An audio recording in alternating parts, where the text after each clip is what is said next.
बिहानदेखि सुरु गरेँ मेरो बुढो काठमाडौँ हिँडे कामले बिहान काठमाडौँ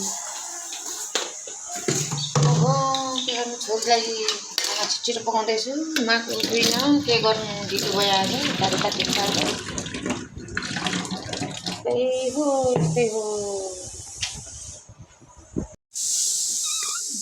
सिमन उठ नानी अब दिदी सँगै सुत्सेको काम के गर्नु छिटो खाना बनाइदिनु पर्ने छोरीलाई होस्टेल जान्छ होस्टेलमा बिरानो जान्छ के गर्नु हतार पर्छ बिहान त मलाई इन्द्रका बाबु चन्द्रले बोलाए पनि म फुर्सदै हुँदैन छोरीलाई हेर्ने मस्केर ठस्केर यहाँ दिदी छोरीलाई कन्दी छोरीलाई मिने गोचेलाई ऊ छैन पहिला देखाइज भुजी छुजी सबै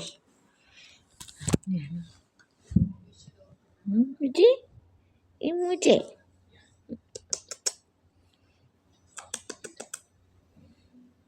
छोरी नक्कली मुरी यही हो मेरो साथी एकछिन हाँस्यो कुद्यो करायो नाचेर देखायो यसैलाई यही छ मेरो कुरा सुन्नेहरू कोही छैन मिनु गोज्यो नु कता कता छु यो मिनु कोचे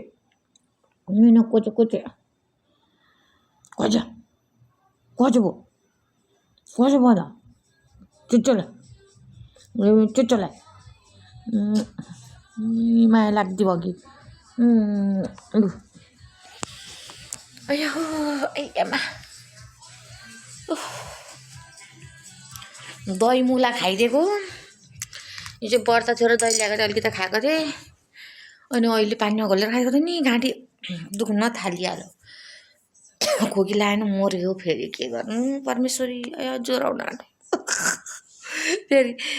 साथी हो सन्चो छैन भन्ने दिन फेरि आयो के गर्नु लडे साथी हो लडे टाउको दुःख सन्चो लिएर आएको छु घस्छु सुन्छु तर आज मलाई सन्चो नहोला जस्तो पनि भइरहेछ अलि दिनुभएको थियो आनन्द सन्चो छैन भन्न छोडेको थिएँ फेरि सुरु नाट्ने के गर्नु परमेश्वरी पता त जुम्रा त छैन कस्तो चिलाएको के गर्नु चाया पनि छैन छन् त त्यसरी अनि नि यो कलर धेरै लाएर सेतो कपाल लाउँदैछ त्यसैले चिलाउँछ है क्या हो यस्तै छ हौ के गर्नु मकै फ्राई गर्दैछु साथी हो मकै हो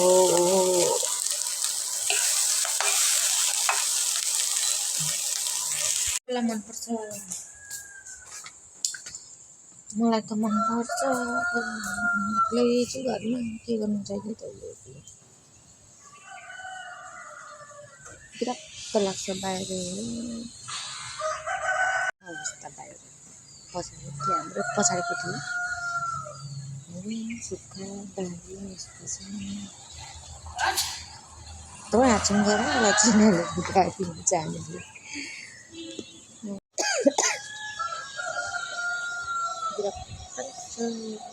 बस्दा कोही घरमा कति बस्नु छैन उनीहरूले मेरो छोरी चाहिँ यहाँ मेरो निम्ति चाहिँ दिदी चाहिँ हिजो मकै ल्याएको थियो कि बढ्को थियो दुईवटा उब्रेको थियो दुई तिनवटा जस्तो बुढो राखिदिन नि बिर्सेछु नानीले फेरि फ्रिजमा राखेको छ चिसो भएपछि के दिनु अनि मजाले घिउमाथि बनाएर भुट्छु खान्छु मिठो लाग्छ नि मलाई चाहिँ मकै त मलाई जसरी दिए पनि मिठो लाग्छ किनेको मिठो लाग्छ यसरी फ्राई गरेर पनि मिठो लाग्छ मलाई मन मकै साह्रै बुढो पनि काठमाडौँ जानुभएको छ कामले नानीहरू स्कुल अनि लिली र म मात्रै घर यस्तो त्यसै पनि घर कहिले काहीँ त दिक्क लाग्छ हौ साथी हो के गर्नु मैले यो युट्युब पनि नखोलेको भए यसरी बोल्न नपाएको म झन् बौलाएर नपाएको बोल्न नपाएको है बौलाएर मर्ने रहेछु भनेर यो बोल्न थालेँ खासमा म एक्लै हुन्छु अब एक्लै यसो बोलिन्छ फेस टु फेस नभए पनि त आखिर यो मार्फत भिडियो मार्फत एउटा भिडियोले गरेर यसो कुरा गर्नु बोल्ने एउटा बाहना हुन्छ भनेर मात्रै सुरु गरेको नत्र पागल हुन्थे म भन्ने गीत गाएर हिँड्नु भन्दैछ अब मकै उठे खान्छु मकै छोरा पनि आउने बेला पो छोरी चाहिँ 5:30 बजीतिर आउँछ म त यही खाएर हो नानीहरूलाई भएर के पकाइदिन्छु मासु ल्याउँछु भनेर हाया गरेर अल्छी लाएर छ्या रेडी भयो मकै तातो मकै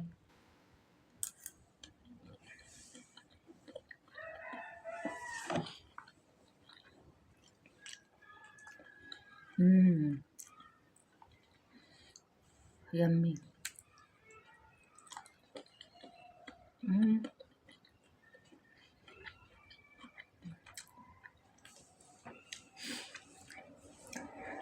घिउमा यसरी भुटेको खोर्सानी पिरो बनाएर भुटेको कसलाई मनपर्छ साथीहरू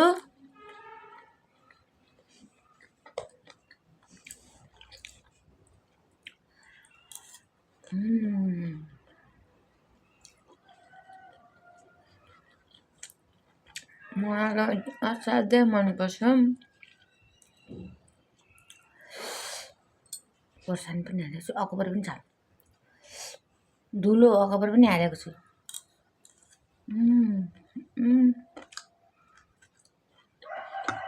झलो एउटा मुखको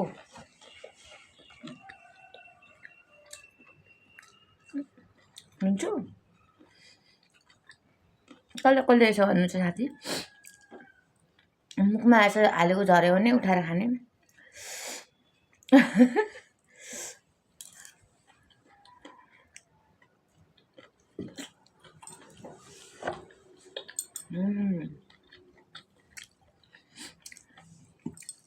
सौताले खोसेको भन्छ अरे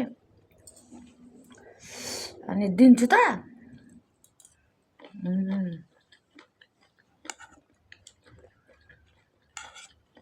मुखमा खाँडा झरेको भने कि मुखबाट झरेको छ मुखमा यसरी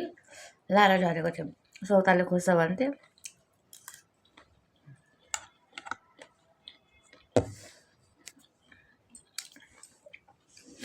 सानैदेखि त्यस्तो सुनेको नि त अन्त माइन्डमा सेट भइहालेको छ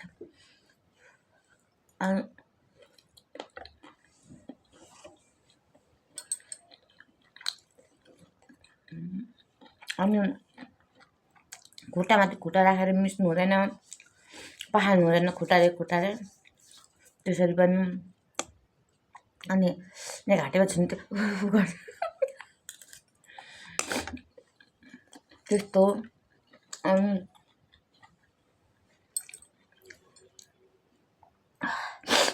पिरो हो तातो पनि अनि कसो गर्छ भने यस्तरी पादेर यसरी हातले यसो ल्याएर मुखमा यसो गर्दाखेरि गनाउँछ भनेर हामी सानो त्यसो गर्थ्यौँ त्यहाँ चाहिँ नि मुखमा पादे आउँछ त्यही यसो गरेर भया गरेर झगडा गर्थ्यौँ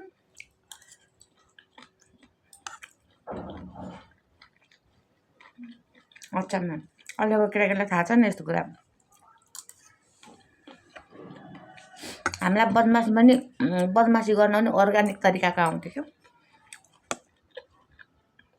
अहिलेको केटाकेटीहरू बोइलर भइसक्यो क्या खेल्नु छैन केही छैन मोबाइलमा बस्यो टिभी हेऱ्यो मोबाइल हेऱ्यो स्कुलमा त्यत्तिकै दिन जाने हाम्रो त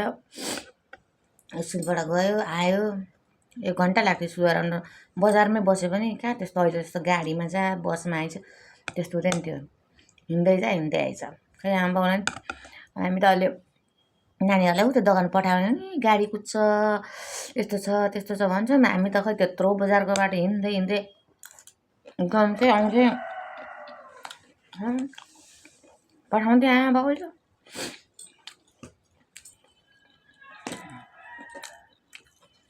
र पहिला पहिला अहिले जस्तो गति सारा भएर रक्सी खाएर कुदाउने ड्राइभरहरू जस्तो नि पहिला त गाडीहरू पनि पातलो अनि साधन पातलो भएर अनि बाटो पनि त्यति साह्रो ठुलो पनि थिएन ठिक्कको थियो साधन कम भएपछि अनि अब हिँड्ने बाटो त्यस्तै त हो नि बाटोमा मेन रोडमा हाइवेमा गोरु गाडा कुद्थ्यो अनि गोरु गाडामा हामी झुन्डिँदै स्कुल जान्थ्यौँ आउँथ्यौँ अनि बजारको बाटोमा पनि त्यस्तो थियो विराटनगर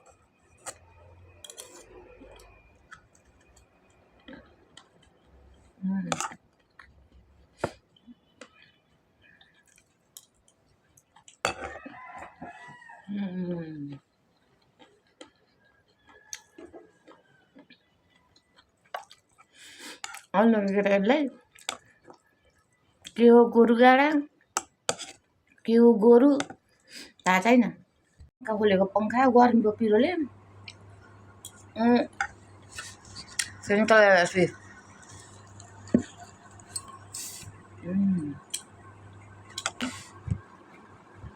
भन्नु ब्याग आएको क्या कोही खाना घरमा मिली बाहिर सुतिरहेछ अहिले चक्कमनमा छ म एक्लै मोबाइल हेरेर हाँस्दै बोल्दैछु अनि खुस्के जस्तो क्या घरिघरि आफूलाई पागल जस्तो लाग्छ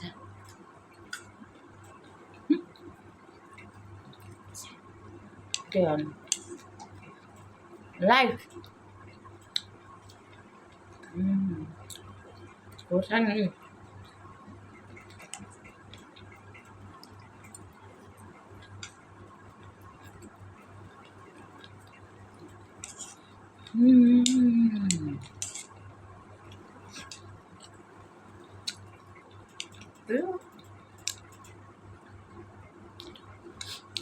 फेरि मलाई नि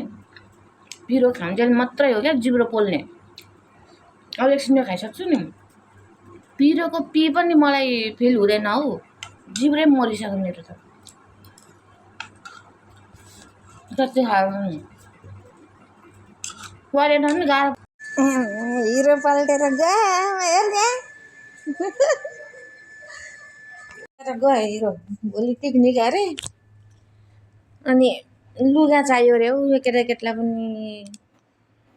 पिकनिक जानु पनि लगान त्यो भएको लुगा लाएर जा भन्दा नि होइन रे अहिलेको केटाकेटीलाई के गर्नु हो सकिँदैन उफ के भन्छ गाह्रो छ गाह्रो हे गाह्रो झन्डा हो सबै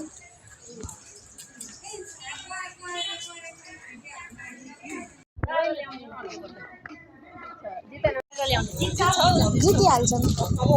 तिनजनाले हालेको थियो अब योपालि 3 र 6 जनाले बढी पार्छ घन्टी भन्दै यसो भन्दै पनि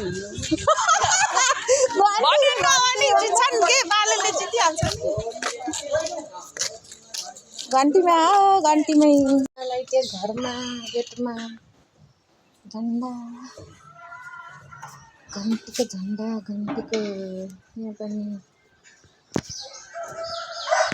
100 कति वर्ष पुग्नु भयो अरे आमा तपाईँ कति वर्ष पुग्नु भयो आमा 100 भयो नि 100 102 103 सकिति 100 ए ल 100 वर्ष पुगे 100 क्रस अब 2 वर्ष बाँच्छु अरे कसले भन्यो राजा बसेछन्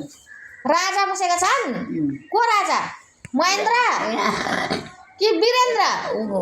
उँभो छन् बोट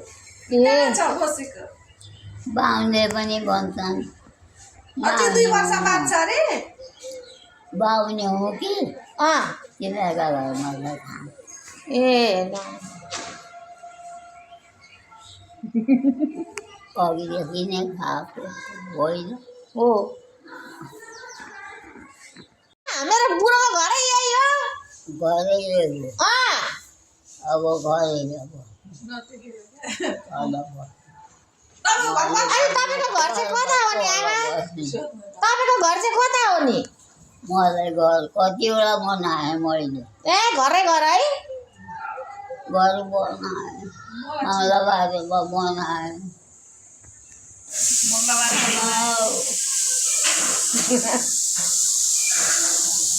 103 वर्षका आमा यहाँ आउनुभएको थियो अघि हाम्रो घरमा आइरहनु छ हाम्रो छिमेकी हो नि त आउनुहुन्छ बस्नुहुन्छ के खाना दिन्छ हो भन्नुहुन्छ अनि यसो के खायो